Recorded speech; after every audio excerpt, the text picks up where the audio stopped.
una buena base, que es la diferencia entre la Pascua de los judíos y la Pascua de Jesús resucitado, la Pascua de los cristianos.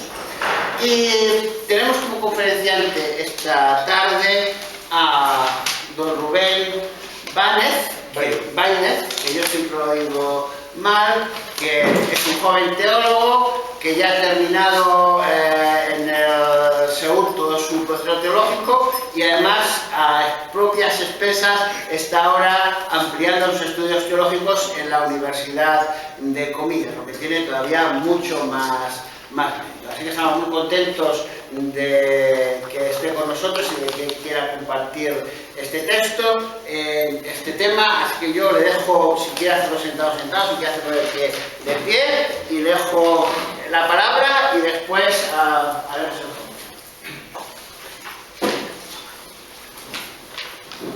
Me voy a poner de pie porque estoy un poco nervioso, así se me pasa un poco el miedo escénico. Y bueno, en primer lugar quiero agradecerle a Carlos la invitación que ha hecho. Quiero daros las gracias por haber venido todos a escucharme. No sé si después os arrepentiréis de haber venido, pero bueno, espero que os guste. Es un tema, creo que bonito, y espero que os guste. Y a mí me gustaría empezar recordando, no sé si habéis visto todos los que estéis presentes, la película de La Pasión de Mel Gibson. Imagino que sí, porque fue hace muchos años un boom. ¿Lo habéis visto todos? Sí. Vale. Yo quiero centrarme en una escena que es significativa porque precisamente refleja el tema que hoy vamos a tratar. El título que vamos a tratar se llama Comparación entre la Pascua judía y la Pascua cristiana. Y en esta película hay un dato significativo. Resulta que Jesús es arrestado, es llevado ante el tribunal, sale una imagen en la que él está encadenado, encarcelado, y de repente, como de una pesadilla, se despierta la Virgen María. Y entonces hace una pregunta. ¿Sabéis alguno cuál es? ¿Qué hace a esta noche diferente a las demás noches? Ahí tenemos a Cristo que está a punto de ser crucificado y la Virgen María que hace una pregunta muy significativa para la Pascua judía. Entonces, con esa introducción, yo quiero preguntaros, ¿cuántos tipos de Pascua creéis que hay? Vamos a introducir un poquito, vamos a pensar todos juntos. Yo no tengo la verdad, después me podéis criticar, lo que queráis. Vamos a pensar, ¿cuántos tipos de Pascua creéis que hay? Uno. Bien. Supongo hay algunas diferencias entre los ramas de budismo y los cristianos que celebran también. Los ortodoxos, los católicos. Por ejemplo, una Pascua judía y una Pascua cristiana. Dos. Bien. ¿Se os ocurre alguna alternativa más? A lo mejor de los musulmanes también. Tres. Bueno, según los teólogos, hay 4 tipos de Pascua. 4 diferentes Pascuas o diferentes interpretaciones de un mismo hecho. 4 formas de ver la Pascua. Y vamos a ir desarrollando uno por uno hasta llegar a concluir de qué forma los cristianos hemos heredado la Pascua judía. Entonces, ¿cuál creéis que es la primera Pascua? El Pesaj o Pasaj, que es la Pascua, se conoce como la Pascua del Señor. Esa sería la primera. La segunda, los judíos le llaman el Seder Pesaj o Seder Pasaj, que después explicaremos en qué consiste, que es la Pascua de los judíos. Tenemos la Pascua del Señor, la Pascua de los judíos. El tercer punto que los teólogos identifican sería la Pascua de Cristo, y la cuarta, la Pascua de la Iglesia. 4 tipos de Pascua. Y son los 4 tipos de Pascua o el guión que voy a seguir en esta conferencia. ¿De acuerdo? Entonces, ¿por dónde vamos a empezar? Por la del Señor. Por la Pascua del Señor. Esta Pascua se explica o la podemos encontrar en Éxodo 12. Y vamos a empezar definiendo qué significa el término Pascua. El término Pascua viene del hebreo, se puede decir Pesaj, que antiguamente se decía Pasar, que significa, ¿alguien lo sabe? Paso o pasar por encima. Este término dice mucho respecto a lo que ocurre cuando se celebra la Pascua del Señor. ¿Todos conocéis lo que ocurre en la Pascua del Señor? Lo vamos a ir desarrollando. Pero algo muy curioso también es que etimológicamente esta palabra está compuesta de dos raíces, de paz y sar, que significa fiesta del recuerdo. Y quiero que nos quedemos con este concepto. La Pascua es una Pascua del recuerdo. Y después explicaremos qué significa. Lo que acontece en el año 1250-1230 a.C. Vamos a dibujar el contexto de cómo ocurre y qué ocurre. El pueblo de Israel, ¿dónde está en ese periodo? Está en Egipto. Y resulta que Dios les dice que tienen que celebrar la Pascua. ¿En qué consiste la Pascua? Repito, estamos en Éxodo 12. Todo el rito, vamos a llamarlo así, el rito pascual, tiene un origen pastoril.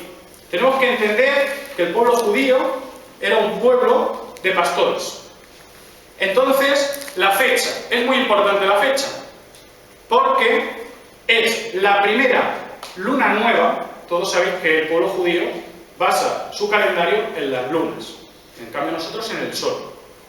Entonces, la primera luna después del equinoccio, del equinoccio de primavera, es cuando se celebra la Pascua.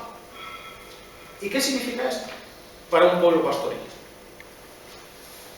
Pues es el primer día del año. Dicho de otro modo, la Pascua equivaldría a nuestra Nochevieja para el pueblo judío de aquel entonces. ¿Vale? Entonces tenemos la fecha.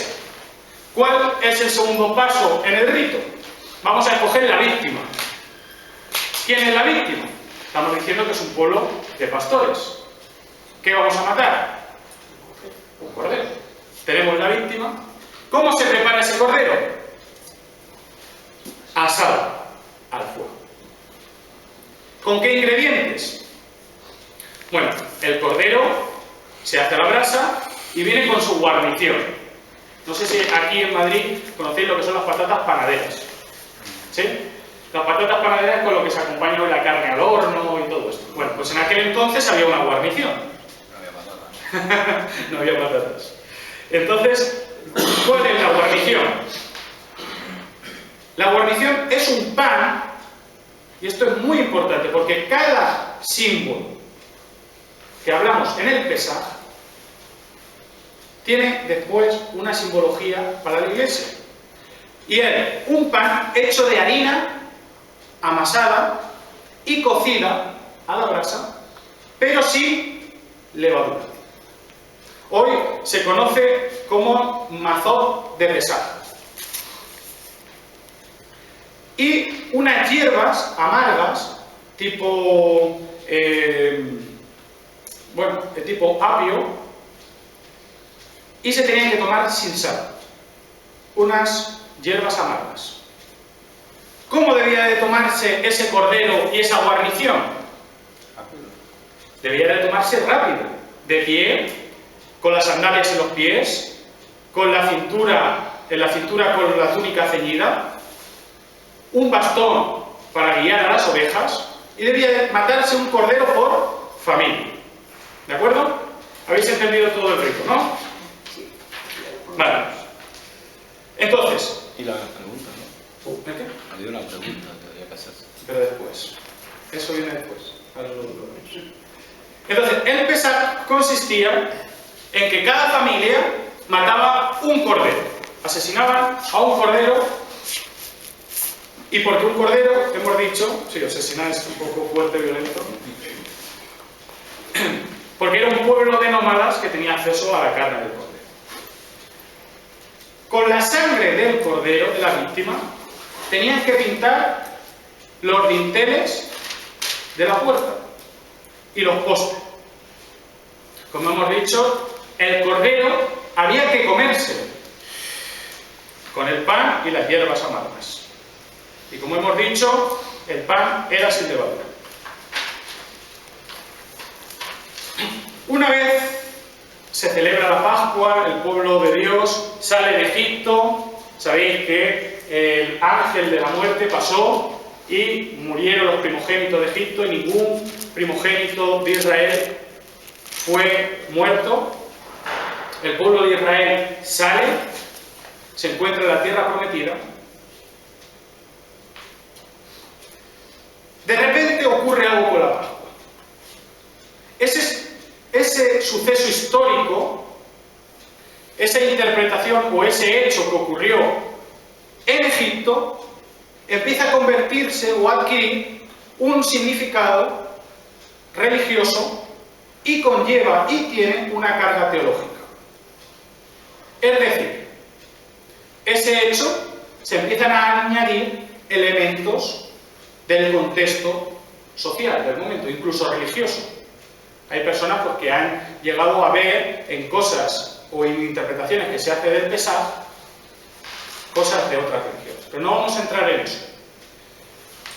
Ese evento que es real, que es histórico, empieza a cargarse con una simbología religiosa. Entonces se añade algo más a ese rito. Recordad que teníamos que matar un cordero, coger la sangre y pintar los dinteles de la puerta. Ahora se añade un primer elemento. ¿Cuál es ese primer elemento que se hace hasta hoy en día en el Seder Pesaj? Se beben 4 copas de vino mezclado con agua, porque no había casera en aquel entonces. 4 copas de vino. Y la última no se bebe. Serían 5 copas de vino. En la noche del Seder Pesaj, la familia judía que se encuentra alrededor de la mesa bebe una copa por el padre. Cada copa tiene una simbología. Y la última sería en espera del profeta Elías o del Mesías. Es muy importante entender cómo se celebra el Seder Pesaj para entender cómo lo entienden posteriormente los apóstoles, para llegar a la conclusión de por qué Cristo es la Pascua, que dice San Pablo. Entonces tenemos que añaden el elemento de beber 4 copas de vino. Hoy en día se hace, yo tengo un amigo que vive en Perseba y me dice que es el día que todos acaban muy contentos. Y es bíblico. O sea, segundo elemento, se incluyen salmos. Recordad que en el Pesaj, en la noche de la Pascua del Señor, tenían que salir todos corriendo, no tenían tiempo para cantos. Ahora sí que pueden cantar. ¿Y qué salmos se cantan? 113 y 114. Del 113 al 118. Todos los salmos. ¿Vale? ¿Estamos imaginando cómo se celebra ahora la Pascua judía? Otro elemento que se añade es que se prepara una especie de sangría. La sangría, en algunos lugares de España, se hace con fruta. Bueno, pues ellos preparan una especie de macerado de fruta y vinagre, que es equivalente. Y algo más que se añade. Se llama agada o jagada, que es una explicación teológica de lo que ocurre en la noche del Pesaj, o por qué se celebra el Pesaj. Y significa, y empieza con el nombre. ¿Qué significa este rito? O ¿por qué esta noche es diferente a las demás noches? ¿Os acordáis de que al principio hemos empezado que la Virgen María se despierta sobresaltada, preguntando ¿qué hace diferente esta noche de las demás noches? La pregunta que se encuentra, según tengo aquí apuntado, en Éxodo 12, 26 y 27, es ¿qué significa este rito? ¿O qué significa esta noche? Entonces los padres o los ancianos le cuentan a los niños, porque nosotros estábamos esclavos en Egipto, pero Dios nos liberó y pasamos por el Mar Rojo, hemos llegado a la tierra prometida. Le explican todo el texto que es la columna vertebral de la Torá. Y la pregunta es, la primera noche no tenía nada de esto. La Pascua del Señor no tenía nada de esto. ¿En qué se convirtió la Pascua de los judíos? Es una ceremonia. Se convirtió en una ceremonia. La primera Pascua era para liberarlos de la muerte. Ese elemento estaba. La segunda Pascua, o la Pascua de los judíos, ya tiene una carga simbólica, religiosa y teológica. Y vamos a analizar esa carga que tiene simbólica. La Pascua empieza a celebrarse como idea, empieza a tomar la idea de que el pueblo judío es el pueblo de Dios. Dios los ha escogido, porque la Pascua es un hecho dentro del pueblo judío que lo funda como nación. Es un hecho fundante del pueblo de Dios. Entonces, en este momento del Pesaj, del Seder Pesaj, de la Pascua judía, el pueblo celebra que Dios los ha escogido, que los redimió, los libró de la esclavitud de Egipto. ¿Por qué los redimió? Porque Dios había sido fiel ¿a qué? A las promesas que le hizo a su padre Abraham, Isaac y Jacob. Como Dios había prometido a Abraham, Isaac y Jacob que haría una gran nación de ellos, no se olvidó de esas promesas y los redimió por amor. Entonces la fiesta de la Pascua es también una fiesta del amor de Dios por su pueblo. Y también una fiesta de proclamación, una fiesta en la que proclamamos que vendrá un Mesías. ¿Vale? No sé si me seguís. Entonces, tenemos la fiesta o la Pascua del Señor, que es un hecho en el que se tiene que hacer todo muy rápido, tiene que ver con el Señor que nos libra de esa esclavitud o nos libra de la muerte, pasa, por eso hemos dicho que etimológicamente significa paso o pasar por encima, pasa por encima en una fiesta del recuerdo, porque empezamos a recordar qué ocurre esa noche que la hace tan diferente de las demás noches y tiene un contenido simbólico muy importante para el pueblo de Dios. Somos los elegidos de Dios, Dios nos ama, Dios no se olvida de sus promesas. Y la pregunta es, todas estas proclamaciones que se hacen por medio del recuerdo, ¿con qué tienen que ver? ¿Con quién es el Señor? Es una fiesta también que tiene una cierta connotación de alabanza. El Señor es fiel, el Señor no se olvida de sus promesas, dice siempre la verdad, nos ama, aunque lo estemos pasando mal, Él nos socorrerá. Él es el protagonista. De repente, los judíos están celebrando sus Pascuas, que muchas veces, a lo largo de la historia de Israel, fue olvidada. Y muchos reformadores y muchos reyes tuvieron que retomarla, porque se olvidaba. Muchos se iban a otro tipo de fiestas.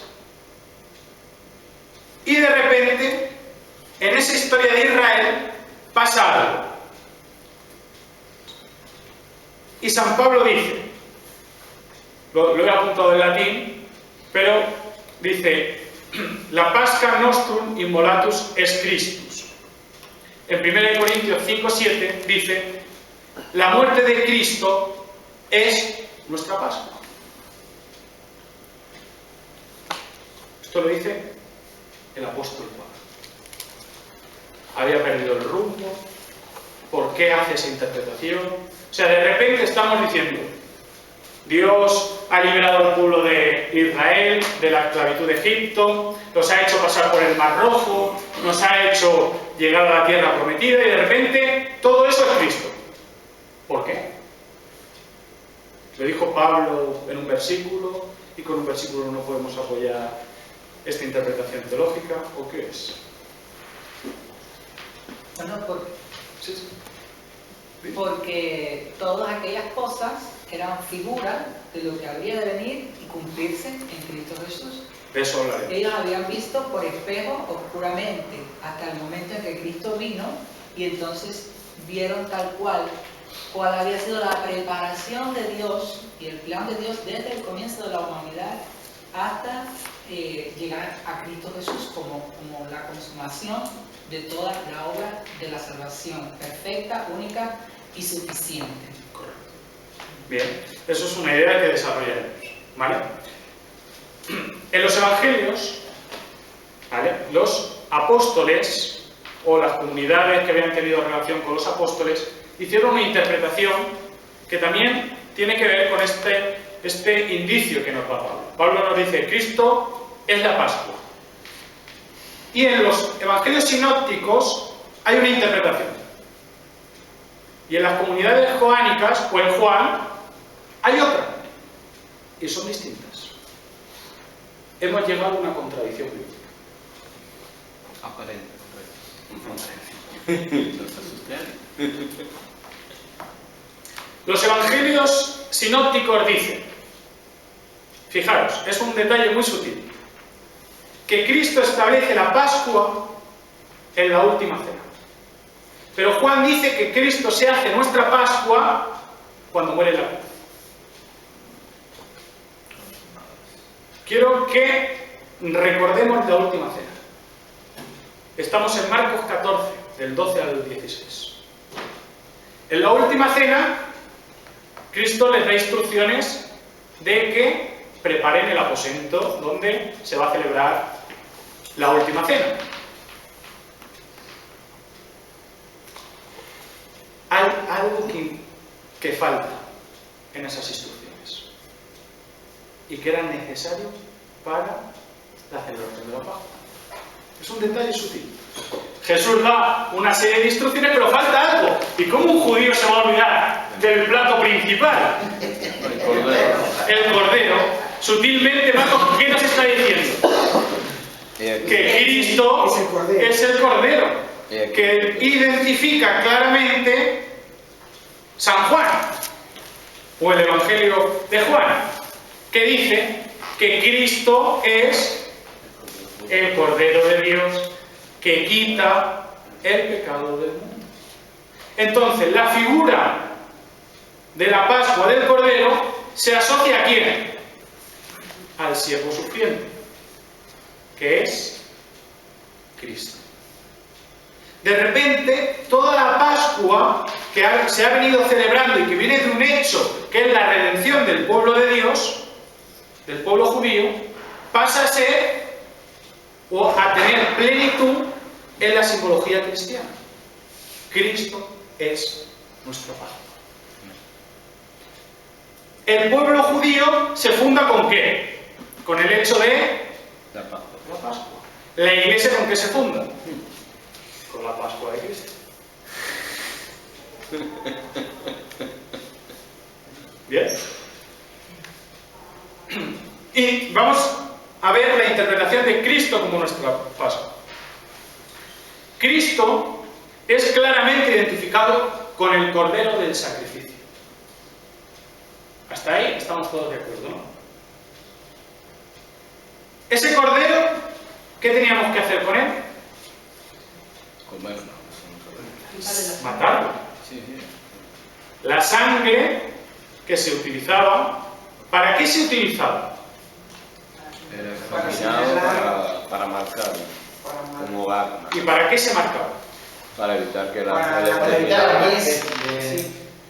Y San Pablo nos dice, oh muerte, ¿dónde está tu aguijón?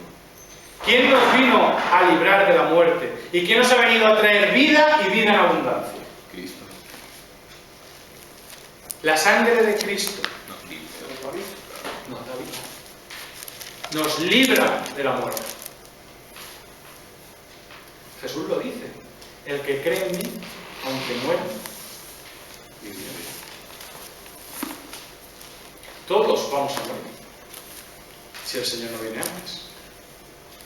Todos vamos a pasar por esa copa. Pero el único que puede darnos vida es Cristo. Cristo es el único que nos puede dar vida y es el único que nos puede levantar. Quiero que cuando vayáis de aquí os acordéis de mí un poquito. Que penséis cómo puedo participar de ese Cristo que habita en mí. Porque la Pascua de Cristo ya no pasa a ser una celebración anual. La Pascua de Cristo, esa sangre, pasa a ser una celebración dominical en comunidad con los hermanos, cada vez que vengo a la iglesia. Pasa a ser diaria cada vez que yo me acerco a Cristo. Continúo.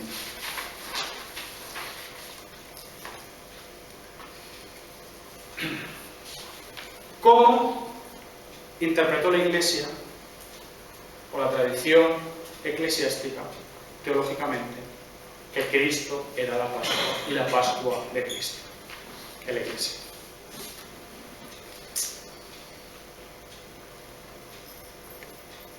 La Pascua ahora era la vida, muerte y resurrección de Cristo. La Pascua nosotros la celebramos en la Iglesia. Hemos dicho que ellos esperaban al Mesías, pero nosotros, nuestro Mesías es Cristo, ya estuvo en la tierra. Pero cada vez que celebramos la Pascua, manifestamos de forma profética o manifestamos lo que hay en nuestro ser, nuestra esperanza puesta en el retorno de Cristo. Entonces, cada vez que celebramos la Pascua, lo que estamos celebrando o estamos declarando es que Cristo va a volver. También hemos hablado del pan ácimo, que era un pan sin levadura. ¿Cómo interpretó la Iglesia ese pan? Lo dice Pablo. ¿Qué representa el pecado? O sea, la levadura. Ya lo he dicho. El pecado. Cuando nosotros celebramos esa Pascua, también estamos haciendo una manifestación de que queremos que nuestra vida sea una vida dirigida hacia los planes o la santidad de Dios. Todos los creyentes hemos sido apartados y consagrados para el servicio a Cristo. Celebrar la Pascua es celebrar de forma simbólica que nuestra vida ha sido limpiada del pecado y el pecado ya no habita en nosotros. Llevamos una vida acorde a esa salvación. Y algo muy importante para mí. El pueblo de Israel salió de Egipto, pasó por el Mar Rojo, estuvo 40 años vagando en el desierto y acabó en la tierra prometida. Para mí esto tiene dos lecturas. Cristo nos salvó del mundo. Egipto siempre ha simbolizado el mundo. Y nos trajo a su redil, en el que a veces no es todo perfecto, porque si leemos la historia de Israel, estar en la tierra prometida tampoco fue un camino de rosas. Pero su gracia y su amor están aquí. Pero también nos libró de la ley y nos trajo a la gracia. La Pascua es una celebración diaria de esa gracia que Cristo nos trajo consigo con su muerte y resurrección. Por lo tanto, lo que podemos decir es que todo lo que hay en el Antiguo Testamento, como decía Abraham, tiene o apunta hacia la figura de Cristo. Y en Cristo podemos encontrar esa interpretación que el pueblo de Israel hacía. Dios es fiel, no se ha olvidado de nosotros. Dios nos ama. Dios va a cumplir sus promesas. Y quizás en muchas ocasiones en la vida nos podemos encontrar en ese momento de desesperación como el pueblo judío tenía en Egipto, necesitando que Dios intervenga en la historia de nuestra vida. Pero Dios no se ha olvidado de nosotros. Dios nos ama con amor eterno, hizo grandes maravillas para sacar a su pueblo de la esclavitud, para mostrarle esa gracia y ese amor inmerecido, porque no podemos merecernos el amor de Dios, ni podemos hacer nada para que Él nos ame más, ni para que nos ame menos. El amor de Dios es una promesa que está cada día con nosotros. Dios nos ha elegido, nos ama y se ha entregado por remisión de nuestros pecados. Nos ha traído vida eterna, nos ha salvado y nada nos podrá separar del amor de Dios.